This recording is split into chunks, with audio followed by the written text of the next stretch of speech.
তুমি একটা পিচ্চি মেয়ে, তুমি বিয়ের কি বুঝবে? আমার সকল কাজ কি তুমি পারবে? তোমার তো বিয়ের বয়স হয়নি, তাও তুমি বিয়ে করতে পাগল হয়ে গেছো কেন? পিচ্চি মেয়েটি তখন বলল, আপনার স্ত্রীর থাইকা আমি বেশি পারব। আপনার কতটুকু ক্ষমতা আছে আমার তা দেখার আছে। আমি পিচ্চি মেয়ের মুখে এরকম কথা শুনে অবাক হয়ে গেলাম। একটা বাচ্চা মেয়ে বলে কি? মেয়েটা আরও বলল, আপনি আমায় বিয়ে করে দেখেন আমি কি করি। আমি তখন পিচ্চি মেয়েটাকে বললাম, ঠিক আছে, তাহলে আমি বিয়ের আগে তোমার একটা পরীক্ষা নিতে চাই। যদি পাশ করো তাহলে আমি তোমায় বিয়ে করব। মেয়েটা বলল, আপনার যে কোনো পরীক্ষায় আমি পাশ করতে পারব। তারপর আমি পিচ্চি মেয়েটাকে নিয়ে হোটেলে গেলাম। পিচ্চি মেয়েটা রাতে আমার সাথে। আমার তো বিশ্বাস হচ্ছে না। কি করে সম্ভব এই বাচ্চা মেয়ের ধারা? বাকি ঘটনাটি গল্পতেই বলছি। 2 দিনের ছুটিতে বাসায় এসে হতভম্ব হয়ে বসে আছি আমি। যাকে খালাতো বোন কম নিজের বোন বলে জেনে এসেছি ছোটবেলা থেকে, সেই পিচ্চি হিমার সাথে আমার মা আমার বিয়ে ঠিক করেছে। আর বলেছে বিয়ে না করলে সে নাকি মরে যাবে। ও আচ্ছা, আমার পরিচয়টা দেই। আমি মানিক, বিসিএস এ প্রশাসন ক্যাডারের সহকারী কমিশনার পদের সেই 323 জনের মধ্যে একজন। যেখানে সরকারি চাকরি মানেই সোনার হরিণ, সেখানে বিসিএস প্রাপ্তরা হলো হীরার খনি। না, এটা আমার মতামত নয়। আমি বিসিএস পাওয়ার আগেও যেমন সাধারণ ছিলাম, এখনো তাই আছি, তবে মানুষজনের ভাবসাব এ নিজেকে অসাধারণ ভাবতে হয় খানিকটা। সে যাক থাক ভেবেছিলাম এবার মাকে হাসনার জন্য রাজি করাবই করাবো। কিন্তু যখনই আমি হাসনার কথা তুললাম, সাথে সাথে মায়ের চেহারা আগুনের মতন জ্বলে উঠল। আমি এবারও তাকে আমার ডিসিশন দিলাম না, কেবল তার ডিসিশনের জন্য কিছুক্ষণ দাঁড়িয়ে রইলাম। কিন্তু তারপর মা যা বলল তা তো অসম্ভব। আমার পিচ্চি খালাতো বোনকে আমি বিয়ে করব কি না সেটা নিয়ে আমার মায়ের মাথা ব্যথা নেই। আমার মায়ের মাথা ব্যথা হলো একজন 28 পার হওয়া মেয়ের সাথে আমার বিয়ে কথা ভাবতে পারাটা মায়ের কাছে অসম্ভব বলে মনে হতো। হ্যাঁ, ওর সাথে সম্পর্কের প্রায় 9 বছর হতে চলল। এই 9 বছরে মেয়েটা আমার অসীম অবহেলা সয়েও আমাকে ভালোবেসেছে। আমি রাতের পর রাত তাকে বলেছি আমি পড়া শেষ করে কল দিচ্ছি থামো, তারপর আমি পড়তে পড়তেই ঘুমিয়েছি। সে তার মতন অপেক্ষায় থেকেছে আমার।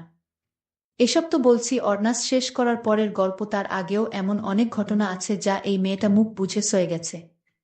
কেবল এতটুকুই বিশ্বাস রেখে দিন শেষে আমি তার। সে বয়স বাড়িয়েছে আমার জন্য, তার বাবার শাসন, মায়ের রাগ, বিয়ের খানেক সম্বন্ধ।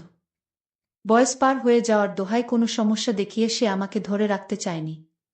বরং সবসময় আমি যেটা পারবো না বলছি সে বলছে আমি জানি তুমি পারবে। মেয়েটা কিছু কারণে আমি উপেক্ষা করতে করতেও পারিনি। বহুবার তার কথা ভেবে তাকে বলেছি তুমি বিয়ে করে নাও। তার সেই এক কথা, বিয়ে করলে তোমাকেই করব নয়তো না। এই কথাটা খানিকটা স্বস্তি দিত আমাকে। আজকাল সে আমার উপেক্ষা সহ্য করে, অবহেলা মেনে নেয়। যেতে চাইলে আটকায় না, কল না ধরলে আর পরে কল দেয় না।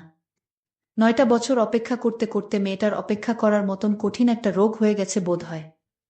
আমি জানি মেয়েটা কষ্ট পায়, রাতভর কাঁদে, সমাজের সব কথা, বাড়ি থেকে বিয়ের চাপ, সবটা হাসি মুখে মেনে নিয়ে মেয়েটাও খুব ক্লান্তি বোধ করে। মাঝে মাঝে আমাকে বলে, মানিক, কিছু কথা ছিল। আমি জানি কি কথা, তবে মায়ের আপত্তির কথা বারবার তাকে শোনাতেও ভালো লাগে না আমার। তাই প্রায় দিন তার কল এভয়েড করি। হঠাৎ একদিন কল করে বলি, আর বলো না, খুব ব্যস্ত ছিলাম একদিন। তারপর সে নরম ভাবেই বলে, আমি জানি তো, বিসিএস ক্যাডারের অনেক রকমের ব্যস্ততা থাকে। যাই হোক, পরের ক্লাসের জন্য বসে আছি, সময় হয়ে গেছে, রাখছি বলে কেটে দেয়, কথা বাড়ায় না। আর সে আগে ঢাকা থেকে বাড়িতে আসলে তার জন্য সময় বের করে দেখা করতাম, আজাকাল সেটাও কমিয়ে দিছি। মায়ের কিছু কথার প্রভাব আমার উপরেও পড়ে গেছে। 28 বছর একটা মেয়ের জন্য বিশাল ব্যাপার। এখন আর হাসনাকে আমার ভালো লাগে না তেমন। নয়তো তাকে দেখার জন্য যে আমিটা ছটফট করতাম, সেই আমিটাই আজকাল আর তাকে দেখতে চাই না। কেন? নাকি টাকা ইনকাম আর ক্যারিয়ার হওয়ার পরে মানুষের চিন্তা ভাবনা আচমকাই বদলে যায়? আজকাল এসব আজব চিন্তা ভাবনা মাথায় ঘুরতে থাকে সবসময়, কিন্তু সেসবকে আমি সময় দেই না। ঘাড়ে চড়ে বসার একটা সুকটান দেয়ার তাগিদে বাসা থেকে বের হলাম। তারপর অনেকদিন পরে এক মুহূর্তের জন্য হাসনাকে ছাড়া অন্য কাউকে নিয়ে ভাবতে শুরু করলাম। আকাশ মেঘলা হয়ে আসলো, হয়তো একটু পরেই বৃষ্টি শুরু হবে। আমি স্কুলের পাশের মাঠটায় বসে একা একা অন্য কাউকে নিয়েই ভাবছি। স্কুল ছুটির পরের বৃষ্টিতে কত ভিজেছি আমরা না? এটা আমার মনে পড়তো না। সদ্য কিছু ছেলে মেয়েকে দেখছি ভিজতে ভিজতে বাসার দিকে যেতে। একটা 2 বেনি করা মেয়ের দিকে চোখ যেতেই তার লাজুকতা দেখে বুঝলাম পাশের ছেলেটাকে সে খুব ভালোবাসে। কিন্তু এই মেয়েটা কি জানে প্রতিষ্ঠিত হওয়ার পরে ছেলেটা তাকে ছেড়ে দিবে, এই ভেবে কিছুটা মন খারাপ হয়ে গেল। তারপর মনে হলো আচ্ছা আমিও তো একই কাজ করছি। অতঃপর আর সেখানে বসে থাকলাম না। ঘড়িতে সময় তখন 2:30। হাসনাকে এখন স্কুলে গেলে পাওয়া যাবে, আমি সোজা ওর স্কুলের উদ্দেশ্যে চলে গেলাম। ও সেখানে চাকরি করে আজ প্রায় 5 বছর। গেটের সামনে রিকশা থামতেই হাসনার সাথে আমার চোকাচোকি হলো। ইশারায় বললাম উঠে বসতে, তারপর তার দিকে চোখ ফেরাতেই এই প্রথমবারের মতন উপলব্ধি করলাম চোখের নিচের ডার্ক সার্কেলগুলো। এগুলো যেন সাক্ষী তার রাতের পর রাত না ঘুমানোর। তারপর তার দিকে যতবার তাকালাম কেবল মনে হতে লাগলো এই মেয়েটাকেই তো একসময় খুব ভালোবাসতাম। এর জন্যই তো পাগলামো করতাম, তাহলে পাশাপাশি রিকশায় বসেও আজ আমাদের এত দূরত্ব কেন? হাসনা এখন আর আমার সাথে কথা বলা, দেখা করা, ফুচকার আবদার এসবের জন্য জেদ করে না কেন? রিকশাটা হাসনার বাড়ির সামনেই থামাতে বললাম, ও কিছুই বলল না, নেমে গেল। আমি বললাম আজ সন্ধ্যায় রিকশায় ঘুরবো, নীল শাড়িটা পরে রেডি থেকো, নিতে আসবো। ও এবার মুচকি হেসে বলল অপেক্ষা করব, তারপর বাড়ির ভিতরে চলে গেল। আমি বাসায় এসে একটা ঘুম দিলাম, কারণ আপাতত মাথা কাজ করছে না, একটা ঘুম দরকার।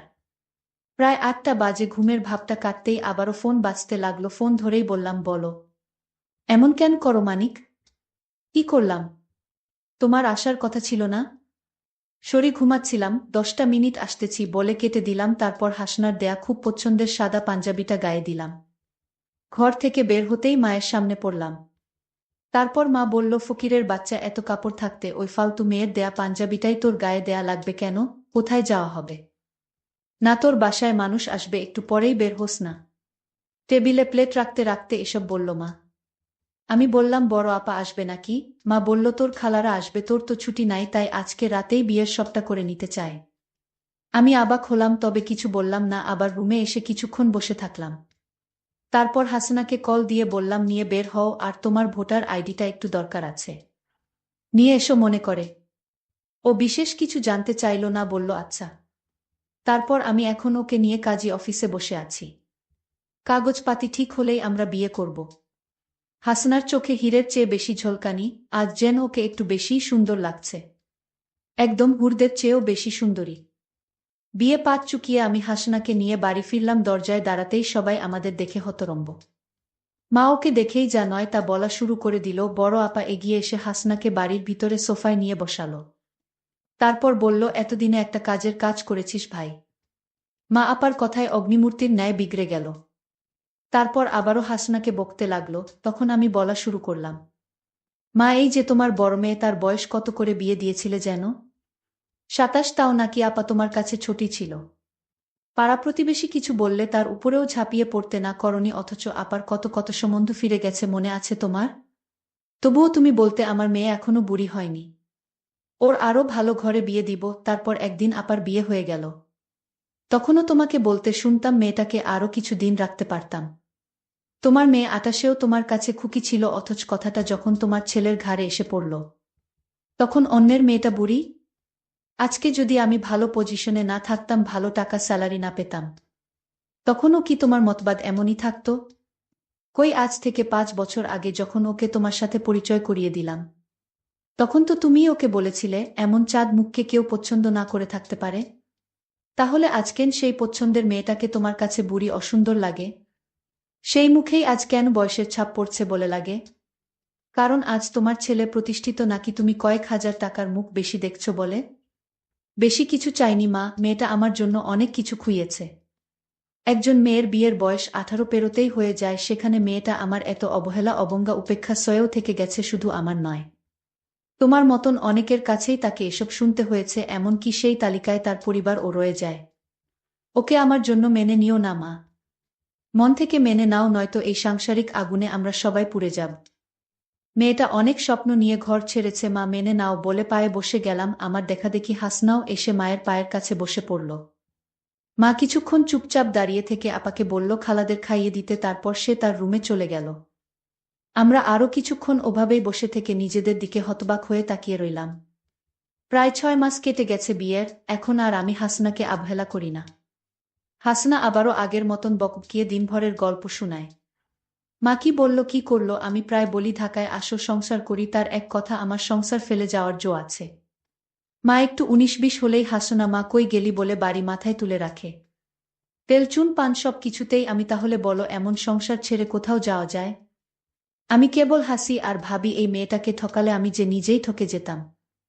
তার কিছুদিন পর আমার খালা বাড়িতে এসে জোরে জোরে চিল্লাতে লাগলো আর বলতে লাগলো, আমার মেয়ের সাথে বিয়ের কথা ছিল, আর আজ তোমার ছেলে একটা বুড়ি মেয়েকে বিয়ে করে এনেছে। এ আমি কিছুতেই মেনে নিতে পারি না। আমার মেয়ে কি কম সুন্দর নাকি? এবার লেখাপড়ায় 2 পয়েন্ট পাইছে। হয়তো তার বয়স কম দেখায়, বাচ্চা মেয়ে তো কি হয়েছে? এর চাইতো কম বয়সী মেয়েরা কি সংসার করতেছে না? খালার মুখে এরকম কথা শুনে আমি অবাক হয়ে গেছি। আমার মাকে বলছে, তুই বোন হয়ে আমার সাথে এরকম বেইমানি করতে পারলি? মা বলল, আমি তো বেইমানি করিনি। আমার ছেলে ভালোবেসে বিয়ে করেছে। আমার ছেলের পছন্দের বাহিরে তো আমি কিছু সিদ্ধান্ত নিতে পারি না। খালা বলল, তাহলে আগে কেন কথা দিয়েছিলে? এখন তো আমার মেয়ে দানাপানি ছেড়ে মরতে বসেছে। মা বলল, এখন আর কি করার আছে আমার বলতো? তোর মেয়েকে বুঝা। খালা বলল, আমার মেয়ের যদি কিছু হয় তাহলে আমি কিন্তু মা ছেলে কাউকে ছাড়ব না। খালার মুখে এরকম কথা শুনে আমি একটু চিন্তায় পড়ে গেলাম। আমি জানি খালা এখন আমার বড় চাকরি হয়েছে তো, তাই আর লোকটাকে সামলাতে পারছে না। আমি এসব ভাবতে লাগলাম। আমার মাকে বললাম, মা তুমি কিছু চিন্তা করো না, তোমার বোনের পিচ্চি মেয়েকে আমি সব বুঝিয়ে বলবো। আমি আশা করছি সব ঠিক হয়ে যাবে। মা বলল, তাই যেন হয় বাবা। মেয়েটা যদি কিছু করে বসে তাহলে তো তোর উপর ঝামেলা হতে পারে। আমি বললাম, মা এ নিয়ে তুমি কোনো চিন্তা করো না। কিভাবে কি করতে হয় আমার সব জানা আছে। তারপর একদিন খালার পিচ্চি মেয়েটা হঠাৎ আমাদের বাড়িতে আসলো। আমি তাকে বললাম, আসো তুমি আমার ঘরে আসো। পিচ্চি মেয়েটা আমার রুমে আসলো। আমি তাকে বসতে বললাম, দেখলাম মেয়েটা কাঁদছে।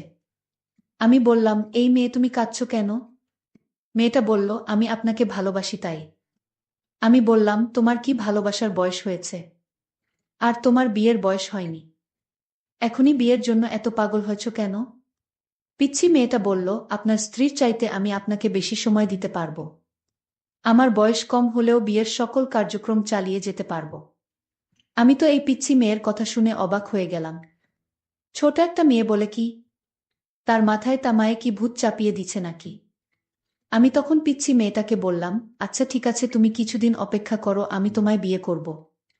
তুমি হবে আমার দ্বিতীয় স্ত্রী, এতে কি তোমার আপত্তি আছে? পিচ্চি মেয়েটি বলল, আমি শুধু আপনাকে চাই। বিয়ের 1 মাস পর আমায় বিদায় দিয়ে দিয়েন। তাও আমাকে বিয়ে করুন, নইলে আপনাকে ছাড়া আমি বাঁচতে পারব না। পিচ্চি মেয়ে এসব কি বলে 1 মাস পর চলে যাবে? তাও তাকে বিয়ে করতে হবে? আমি তো কিছুই বুঝতেছি না। মেয়েটির মাথায় কি সমস্যা আছে নাকি? আমি মেয়েটাকে বললাম, তোমার 1 মাস হলেও চলবে। আর তুমি কিন্তু ছোট, তুমি আমার সকল চাঁদোয়া পূরণ করতে পারবে কি? পিচ্চি মেয়েটা বলল, একবার আপনার দায়িত্ব দিয়ে দেখেন আমি পারি কিনা। মেয়েটির প্রত্যেকটা কথা আমার কাছে অদ্ভুত বলে মনে হচ্ছে। পিচ্চি মেয়ের মুখে এসব কথা মানায়? আমি বললাম, ঠিক আছে, আমি তোমাকে পরীক্ষা করতে চাই। মেয়েটা বলল, কি পরীক্ষা করবেন?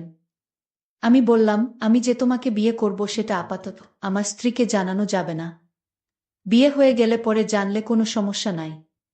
কিন্তু আগে যদি তুমি আমার পরীক্ষায় পাশ করতে পারো তাহলে আমি তোমাকে বিয়ে করতে পারবো। মেয়েটি বলল, কি পরীক্ষা? আপনি যে পরীক্ষা দিবেন সেই পরীক্ষায় আমি পাশ করতে পারবো। আমি বললাম, তাহলে তুমি আমার সাথে একদিন দূরে কোথাও যেতে হবে। সে বলল, আপনি জেনে বলবেন সেখানেই যাব। আমি বললাম, তাহলে তোমায় নিয়ে পটুয়াখালী যাব ঘুরতে। সে খুশি হয়ে বলল, ঠিক আছে। আমি পরের দিন তাকে পটুয়াখালী ঘুরতে নিয়ে গেলাম। তারপর রাত হলো। আমরা একটা হোটেলে উঠলাম। তারপর আমি বললাম, আজ রাতেই তোমার পরীক্ষাটা নিবা? আমি বললাম, আচ্ছা তুমি আমায় সত্য করে বলো তো, তুমি কি কাউকে ভালোবাসো? সে বলল, বাসি আপনাকে। আমি বললাম, এটা মিথ্যা। তুমি অন্য একটা ছেলেকে ভালোবাসো, তাই না? সে বলল, না, আমি আপনাকে ছাড়া কাউকে ভালোবাসি না। তারপর যে ছেলেটি তাকে পাগলের মতো ভালোবাসতো সেই ছেলেটিকে আমি ডাক দিলাম। দিদার, তুমি আসো তো। দিদার, তুমি সব খুলে বলো। দিদার বলল, স্যার, আপনার খালাতো বোন আমায় পাগলের মতো ভালোবাসতো, কিন্তু আপনার যখন বড় চাকরি হয়ে গেছে তখন আপনার খালা তাকে আপনার কাছে বিয়ে দিতে চায়। আপনার খালা বলল, দরকার হয় একদিনের জন্য ওকে বিয়ে কর। কারণ তার সম্পত্তির ভাগ আমি চাই। আপনার খালা একজন লোভী মানুষ। আমি তখন পিচ্ছি মেয়েটাকে বললাম, এসব কি বলেছে ছেলেটি? পিচ্ছি মেয়েটি বলল, আমার কোনো দোষ নাই, সকল দোষ আমার মায়ের। কারণ আমি মায়ের পরামর্শে আমি আপনার সাথে বিয়ের নাটক করতে বাধ্য হয়েছি। আপনি আমাকে ক্ষমা করে দেন। আমি পিচ্ছি মেয়েটাকে বললাম, আমি তোমায় মাফ করতে পারি, তবে আমি তোমাকে 2 বিঘা জমি তোমার নামে বিক্রি করে দিলাম। আর সেই টাকাটা দিয়ে তোমরা দুজন বিয়ে করে সুখে থাকো। আমি বুঝি ভালো স্যার কি মর্ম। পিচ্ছি মেয়েটি বলল, আপনি আমাকে ক্ষমা করে দেন। বন্ধুরা, আজকের গল্পটি কেমন লাগলো তা অবশ্যই কমেন্ট করে জানাতে ভুলবেন না। আর এরকম নতুন গল্প পেতে আমাদের চ্যানেলটিকে সাবস্ক্রাইব করে পাশে থাকবেন। ধন্যবাদ।